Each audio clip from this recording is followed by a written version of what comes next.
Brasil registra deflação pelo terceiro mês seguido. Dessa vez, a queda foi de 0,29%. Indústria projeta novo crescimento do PIB em 3,1% para 2022. E você vai ver também. Começa hoje o pagamento antecipado do Auxílio Brasil para os 21 milhões de beneficiários.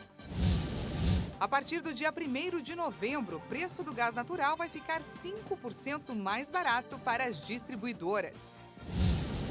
ONU denuncia os últimos ataques russos na Ucrânia, alegando a violação do direito de guerra. Dia das Crianças promete aquecer o mercado online do país. Para alegrar os pequenos, os pais devem gastar em média R$ 250 em presentes. Essas e outras notícias você confere a partir de agora. Olá, boa tarde para você que nos acompanha. Seja muito bem-vindo a essa edição. Estamos ao vivo e agora, 1h03 pelo horário de Brasília. Boa tarde, Dani. Boa tarde, Paty. Boa tarde, é claro, a você que nos assiste. Vamos juntos conferir o que é notícia no Brasil e no mundo nesta terça-feira. Começamos com a economia. Mais uma vez, os preços dos combustíveis colaboraram para a inflação oficial ficar negativa. Segundo o IBGE, setembro foi o terceiro mês seguido de deflação. Puxado pela redução nos preços dos combustíveis, o Brasil registrou deflação pelo terceiro mês seguido. Em setembro, o Índice Nacional de Preços ao Consumidor Amplo, considerado a inflação oficial do país, caiu 0,29%. De acordo com o IBGE, a deflação do mês é novamente justificada pela redução das alíquotas do ICMS sobre gasolina e energia elétrica nos estados e pelo corte do PIS/COFINS sobre gasolina e etanol até o fim de 2022. Mais uma vez, o grupo dos transportes foi responsável pelo maior impacto negativo sobre o índice geral de agosto para setembro. O setor de alimentação e bebidas também registrou queda. A redução na taxa de setembro foi um pouco menos intensa do que nos 3 meses de queda do indicador. Em julho, a redução foi de 0,68% e em agosto, de 0,36%. O indicador prévio, divulgado há 2 semanas, já indicava que a taxa mensal viria mais uma vez negativa. No ano, a inflação acumulada é de 4,09% e nos últimos 12 meses, de 7,17%. E ainda falando de economia, a Confederação Nacional da Indústria revisou para cima o crescimento da economia brasileira neste ano. O otimismo veio com a melhora das cadeias produtivas, de emprego e renda. A CNI informou que a nova projeção para a economia brasileira prevê crescimento de 3,1% neste ano. A estimativa anterior para o Produto Interno Bruto, que é a soma de toda a produção e serviço do país, era de alta de 1,4%. Os dados fazem parte do informe conjuntural do terceiro trimestre. A revisão positiva acontece após a mudança de cenário no primeiro semestre. Entre os motivos apontados pela indústria estão a melhora das cadeias produtivas, o aumento do emprego e da renda e a desaceleração da inflação. O informe indica que a indústria tem usado alternativas para reduzir e contornar o problema da falta de insumos. A produção industrial manteve ritmo de crescimento, ainda que moderado, na maior parte do ano. A previsão para o PIB industrial também aumentou, de 0,2% projetado anteriormente para 2%. Já o setor de serviços segue em crescimento com a normalização de suas atividades no pós-pandemia, sobretudo aquelas ligadas à mobilidade das pessoas. Com isso, a projeção desse setor passou de alta de 1,8% para alta de 3,8%. E a atividade de serviços mais aquecida impulsionou o mercado de trabalho com um aumento significativo do número de pessoas ocupadas. Em 2022, essa trajetória foi acompanhada pelo avanço do rendimento médio, o que não havia acontecido em 2021. E olha só, agora nós temos uma boa notícia para os 21 milhões de beneficiários do Auxílio Brasil. O pagamento antecipado começa hoje, né, Dani? Pois é, e para os cerca de 6 milhões de brasileiros que recebem o auxílio gás, o benefício também foi antecipado. Vamos conferir. O Auxílio Brasil de R$ 600 começa a ser pago aos integrantes do programa com número de identificação social final 1. 5.980.000 beneficiários também recebem junto o Auxílio Gás, que equivale a R$ 112, o valor médio do botijão de gás de cozinha de 13 quilos. O pagamento segue de forma escalonada até o dia 25 de outubro para quem tem o final 0 do NIS. Essa é a segunda vez que o calendário é antecipado. Em agosto, quando a parcela aumentou de R$ 400 para R$ 600, o pagamento também começou mais cedo. Segundo o Ministério da Cidadania, o repasse total para o pagamento vai ser de 12 bilhões e 800 milhões de reais. O valor médio, que inclui os benefícios complementares, ficou em cerca de R$ 610 por residência. O dinheiro pode ser movimentado por meio do aplicativo Caixa Tem, sem a necessidade de ir a uma agência para realizar o saque. Pelo aplicativo, é possível realizar compras em supermercados, padarias, farmácias e outros estabelecimentos com cartão de débito virtual e QR Code. Os beneficiários também podem efetuar o pagamento de contas de consumo e boletos em geral, inclusive pelo próprio aplicativo. Quem recebe o pagamento por meio de cartão pode manter o saque pelos terminais de autoatendimento, unidades lotéricas e correspondentes, bem como pelas agências da Caixa. O prazo para atualizar dados do Cadastro Único e evitar a suspensão do Auxílio Brasil vai até sexta-feira. O CadÚnico é o principal instrumento para a inclusão de famílias de baixa renda em programas sociais do governo federal. Os beneficiários do Auxílio Brasil, que estão há mais de 2 anos sem alteração, têm até sexta-feira para atualizar suas informações no Cadastro Único e evitar a suspensão e o cancelamento dos benefícios. O CadÚnico é o principal instrumento do governo para a inclusão de famílias de baixa renda em programas federais, como tarifa social de energia elétrica e benefício de prestação continuada, além de dar direito ao auxílio emergencial e ao Auxílio Brasil, entre outros benefícios. Várias localidades têm registrado muitas filas com beneficiários interessados em atualizar os seus cadastros. Cerca de 260.000 famílias ainda precisam fazer a atualização cadastral e podem ficar sem Auxílio Brasil. Se os dados não forem regularizados, as famílias podem ser excluídas do Cadastro Único a partir de julho de 2023. As informações são utilizadas ainda pelos estados e pelos municípios para a implementação de políticas públicas. Estar no Cadastro Único é pré-requisito para que a inscrição em programas sociais seja avaliada. A partir do dia 1º de novembro, o preço do gás natural vai ficar 5% mais barato para as distribuidoras. A redução anunciada pela Petrobras será nos valores vigentes entre novembro deste ano e janeiro de 2023. A Petrobras anunciou nesta segunda-feira que, em novembro, de acordo com contratos acordados com distribuidoras, os preços de venda de gás natural transportado e distribuído por dutos terão redução média de 5% em reais por metro cúbico. Isso com relação ao último trimestre de agosto, setembro e outubro. A alteração segue contratos que prevêem atualizações trimestrais para aliviar volatilidades momentâneas com variações bruscas nos preços, com acompanhamento às oscilações do petróleo bruto e da taxa de câmbio. E neste período, o petróleo teve queda de 11,5%. O câmbio teve apreciação de 6,5%. Mas a estatal esclareceu em nota que o preço final do gás natural ao consumidor não é determinado apenas pelo preço de venda da companhia, mas também pelas margens das distribuidoras e, no caso do GNV, dos postos de revenda e também pelos tributos federais e estaduais. Além disso, as tarifas ao consumidor são aprovadas pelas agências reguladoras estatais, conforme legislação e regulação específicas. Os novos valores seguirão vigentes até o final de janeiro de 2023. Vale ressaltar que essa atualização nos preços não se refere ao valor do GLP, que é o gás de cozinha envasado em botijões ou vendido a granel. A Agência Nacional de Vigilância Sanitária autorizou a ampliação do prazo de validade de vacinas da Pfizer contra a Covid-19.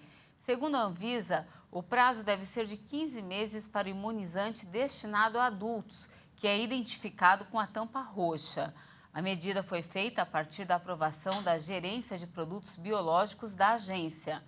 A vacina na versão pediátrica, com tampas laranja e vinho, não tiveram alterações e continuam com prazo de validade de 12 meses. 13 dias após o desabamento da primeira ponte no Amazonas, a construção da passagem provisória sobre o rio Curuçá segue sem previsão. No local da tragédia, maquinários ainda realizam os trabalhos de compactação do solo. O Departamento Nacional de Trânsito segue sem dar previsão de quando uma ponte provisória vai ser construída após o desabamento na BR-319. O acidente aconteceu no quilômetro 23 da rodovia, no município de Careiro, no interior do Amazonas. 4 pessoas morreram e 14 ficaram feridas. 10 carros foram retirados do rio e os bombeiros seguem procurando por uma pessoa que ainda está desaparecida. Desde o acidente, motoristas e moradores que utilizam a rodovia e aguardavam o restabelecimento do tráfego de veículos na região assistiram outro desabamento no último sábado. A queda da ponte sobre o rio Altaz-Mirim, a 2 quilômetros de onde foi o primeiro acidente. No local do primeiro acidente, maquinários realizavam trabalhos de compactação do solo, mas não houve confirmação se a obra é voltada para a construção de uma ponte provisória. No dia 30 de setembro, 2 dias depois da primeira ponte cair, o governo estadual informou que uma estrutura metálica provisória seria construída no local em menos de 2 semanas, para o tráfego de veículos. O serviço ficaria a cargo do Exército Brasileiro, sobre a coordenação do DENIT. Agora a gente fala do tempo. A terça-feira será marcada por chuva e instabilidades em diversas regiões do país. Em algumas cidades do sul, só nessa madrugada choveu o equivalente a 100 milímetros. E tem previsão de mais temporais ainda hoje. Agora vamos juntos ao vivo com a câmera 10 lá fora, ver como está o tempo nesse momento aqui na capital paulista. Você vê na sua tela que o céu está bastante nublado, mas tem previsão de uma elevação na temperatura ainda hoje. De volta comigo, vamos conferir a previsão do tempo para algumas cidades do país.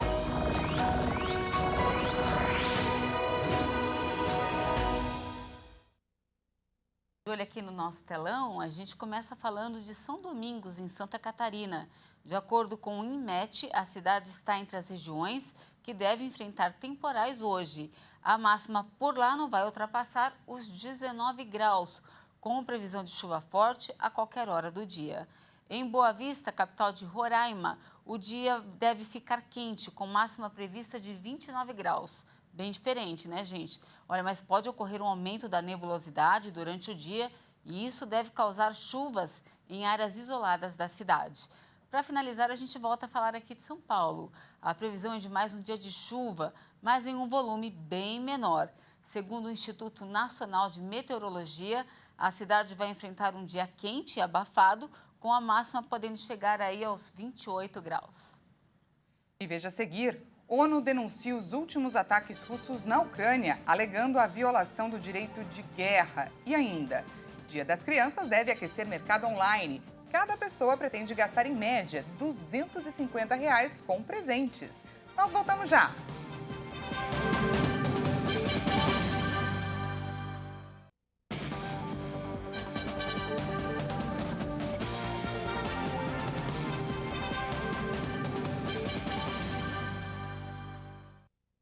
Já estamos de volta ao vivo com destaque nacional e agora é 1h17 pelo horário de Brasília. O estado do Rio de Janeiro registrou a 3ª morte por varíola dos macacos. A Secretaria Estadual de Saúde confirmou o falecimento de um paciente de 31 anos, morador de São João de Meriti. Ele estava internado desde o dia 16 de setembro no Instituto Estadual de Infectologia São Sebastião. De acordo com o governo do Rio de Janeiro, a morte está relacionada com o histórico de comorbidades e baixa imunidade do paciente, que foram agravados com o quadro da doença. Com essa, o Brasil já tem 5 mortes por varíola dos macacos. Agora vamos para os destaques internacionais. A gente fala do conflito no leste europeu. A tensão não para de aumentar no continente. A Rússia anunciou nesta terça-feira novos bombardeios em diferentes áreas da Ucrânia. Moscou anunciou nesta terça-feira que lançou intensos bombardeios de novo em diferentes áreas do país vizinho. As Forças Armadas da Federação Russa continuaram com ataques aéreos e marítimos maciços com armas de precisão de longo alcance contra o controle militar ucraniano e as instalações do sistema de energia. O objetivo foi alcançado. Todas as instalações designadas foram atingidas.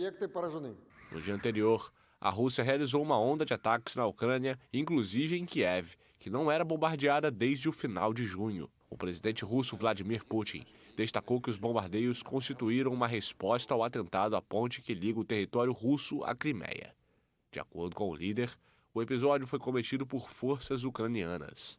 Ainda nesta terça-feira, os serviços de emergência ucranianos informaram que pelo menos 19 pessoas morreram e 105 ficaram feridas nos bombardeios.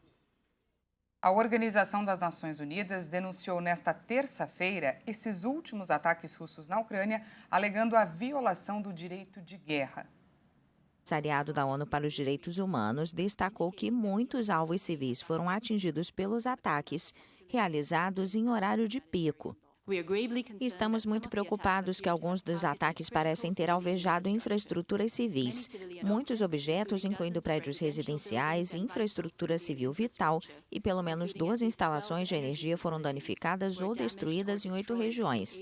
Isso indica que os bombardeios podem ter violado os princípios da condução de hostilidades da lei humanitária internacional. O órgão pediu ainda que a Rússia se abstenha de qualquer escalada de violência. O presidente Vladimir Putin chamou a ação de terrorista. O Tribunal Supremo do Reino Unido começou a analisar nesta terça-feira a legalidade do projeto separatista na Escócia. O governo regional pretende convocar aí um segundo referendo em 2023, com o objetivo de se tornar um país independente. 5 juízes, liderados pelo presidente da corte, Robert Reid, começaram 2 dias de audiências em Londres com os argumentos da representante legal do Executivo Autônomo da Escócia. O Partido Nacional Escocês, liderado por Nicola Sturgeon, que governa a nação britânica, quer organizar uma votação consultiva com a pergunta: a Escócia deveria ser um país independente? O país já realizou um referendo em 2014, no qual 55% votaram pela permanência no Reino Unido. O principal argumento contra a separação era que deixaria a Escócia fora da União Europeia. 2 anos depois, a Escócia saiu do bloco com o referendo do Brexit, quando 62% dos escoceses votaram pela permanência. A nova convocação tem como um dos principais argumentos que a saída da União Europeia em 2016 mudou completamente a situação. O novo referendo já tem até a data marcada, 19 de outubro de 2023. As pesquisas mostram a opinião pública quase igualmente dividida a favor e contra a separação do Reino Unido. Depois de 2 anos e meio de restrições severas por conta da pandemia de Covid-19, o Japão reabriu de vez as portas para o turismo. Autoridades esperam com isso a chegada de visitantes atraídos por uma moeda desvalorizada, o que vai ajudar a sustentar a economia. Na madrugada desta terça, chegaram turistas de Israel, França e Reino Unido. A gente queria vir para o Japão há muito tempo, estava na nossa lista de lugares para visitar há muito tempo. Meu emprego mudou, o Japão reabriu e foi a oportunidade perfeita para isso. Passamos a última semana planejando e a reabertura deixou tudo perfeito.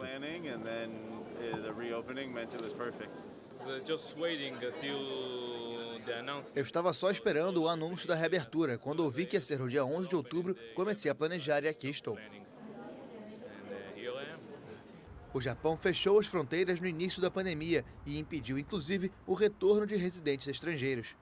A partir desta terça, a entrada sem visto para visitantes de 68 países e territórios foi retomada. Entre as exigências para os turistas está a obrigatoriedade de estar vacinado ou de apresentar um teste negativo para o coronavírus 3 dias antes da viagem. O Japão recebeu um recorde de quase 32 milhões de visitantes estrangeiros em 2019, número que caiu para 250 mil em 2021.